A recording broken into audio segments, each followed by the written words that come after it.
I remember telling my dad when I was about 11 that I thought I was too old to go to an academy and thought it would never work out for me, and he told me at the time. Went to Aston Villa at age 12. They signed me after about a week of a 6-week trial, but when my 2-year contract came to an end, they said no. The following week was in at Nottingham Forest, and they gave me a 1-year contract, which was then extended to another year. And then I was over the moon to finally get my first contract, which was paid, which was my youth team scholarship at Nottingham Forest again.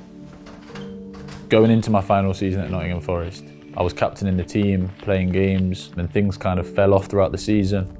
I was really disappointed at the end when I was let go.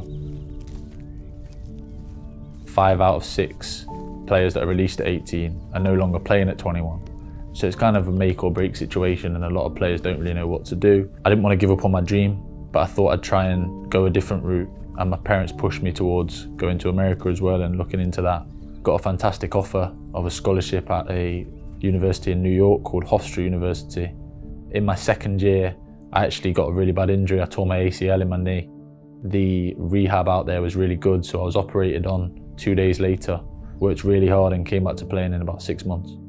By my 4th and final year, I was captain of the team, and all my efforts were going to obviously making sure my team had a good season, but making sure that I was in a position to go to the MLS draft. I was called into the office by my manager just after the season. He basically told me that I was on the short list of 140 players to go to the draft, which I was absolutely delighted about. I was obviously training really hard, preparing for the draft. I remember I had a bit of pain in my knee, and then one day while I was training, I was just running along.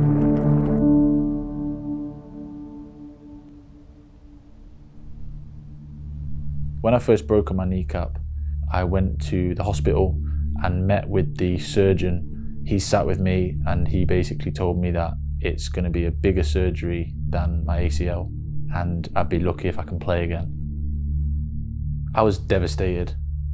I lost hope, especially with the disappointment of knowing that I was injured for the draft and I was going to miss the draft.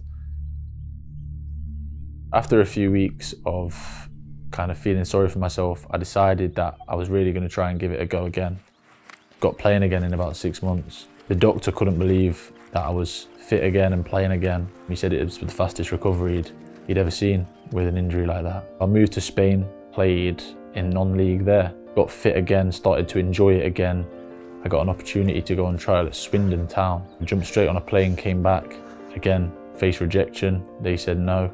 Had another invitation to go to Port Vale on trial. So it was one last roll of the dice really, and they signed me, which was euphoric. Completely fractured my kneecap in America, 6.5 month recovery, and then 6.5 months later playing professional football in England in the Football League. So now I'm just going into my 2nd year at Chester. I'm sharp as I've ever been, happy as I've ever been in my football, and really looking forward to trying to fulfill my potential. I think throughout my journey and all the obstacles that I've overcome, I've learned that the only person's opinion that truly matters is your own, and there's not really a timeline in terms of when you need to have achieved certain goals, and as long as you work as hard as you can, you'll get there, and whatever that may be.